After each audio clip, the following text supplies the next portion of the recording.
Moi, je suis un peu dans l'ADN du festival puisque en 2005, je travaillais au Musée de la Résistance et de la Déportation en tant que conservatrice et j'avais commandé à Guillaume, dans le cadre des commémorations, une pièce qui s'appelle toujours le journal de Victor Kempferer. Et c'est la pièce qui a été la pièce qui a fait démarrer l'histoire du festival, non pas en tant que festival, mais en tant que lieu, dans une cave, etc. Puisque ce journal clandestin, c'était un journal écrit pendant le Troisième Reich. Et donc, Guillaume avait souhaité, dans la mise en scène, retrouver cette idée de clandestinité. D'où la recherche d'un lieu, la cave. Et nous avions donc trouvé réponse à cette question en allant jouer à la cave de la préfecture. 2005, c'est en fait un seul spectacle. Et puis il y a eu un certain succès et l'aventure s'est poursuivie. Alors l'aventure s'est pas poursuivie avec moi, elle s'est poursuivie par Guillaume, avec la force de création de Guillaume, qui a ajouté 1, 2, 3 créations, et petit à petit le festival a grossi comme ça au cours des années. Alors, 10 années plus tard, il se trouve que j'ai cessé ma vie de professionnelle et donc je me trouvais relativement disponible, et Guillaume à ce moment-là est venu me chercher pour les 10 ans du festival. Il cherchait une présidente qui avait une bonne connaissance quand même des interlocuteurs, du monde culturel, ce que j'étais, puisque j'avais travaillé toute mon existence professionnelle dans ce secteur-là, non pas dans le spectacle vivant, mais plutôt dans le patrimoine et l'histoire. Et donc du coup, j'ai accepté ce challenge, parce que c'est un challenge d'être présidente du festival, parce qu'on est plus administrative que présidente, étant donné la petitesse de l'équipe qui supporte le festival. Il faut être militante. Il faut avoir envie de rencontrer des auteurs, des metteurs en scène, des comédiens. Voilà, mais c'est enthousiasmant, c'est pas facile tous les jours parce qu'on vit avec une économie extrêmement resserrée, mais c'est une belle aventure de création, et puis une belle aventure au niveau des contacts et des rencontres.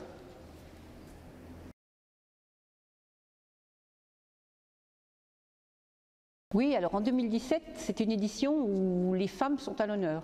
En fait, en 2017, il y a plein de pièces autour de figures de femmes. Alors, soit les femmes qui sont dans la guerre, soit des femmes qui ont eu des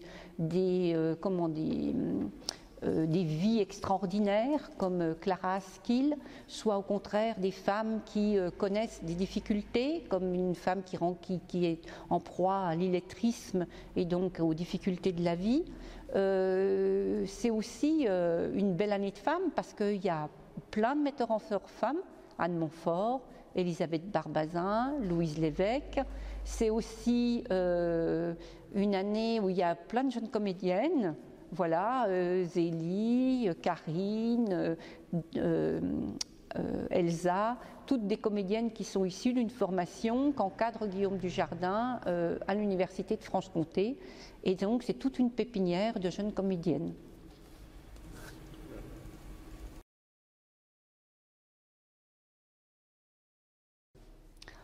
Alors le festival, entre 2005 et aujourd'hui, il s'est démultiplié au niveau des territoires. Puisque le festival il va partout en Franche-Comté. Aujourd'hui, en 2017, il va en Bourgogne, et il va également dans des terres plus lointaines, le Bordelais, en Occitanie, en Hauts-de-France, etc. Donc c'est un festival qui a trouvé son développement, mais en même temps, c'est un développement qui repose sur un grand engagement des comédiens et des metteurs en scène, puisque encore une fois, l'économie de ce festival, avec des jauges qui sont des jauges à 19, parce que dans une cave, on ne met pas plus de 19 personnes, c'est donc 19 entrées, c'est donc une économie qui est très... relativement faible, quoi. Donc il faut... mais c'est ce qui en fait aussi l'intérêt, c'est ce qui fait l'intérêt de la rencontre entre le public et les comédiens, c'est la proximité, c'est que on peut aller partout, on peut aller dans des caves, dans des celliers, dans des ateliers, on peut aller dans des villages, on peut aller voilà, dans des lieux plus patrimoniaux, dans des châteaux, et on peut aller très loin dans des lieux où il n'y a pas du tout de structure culturelle. Donc c'est vraiment un festival de territoire.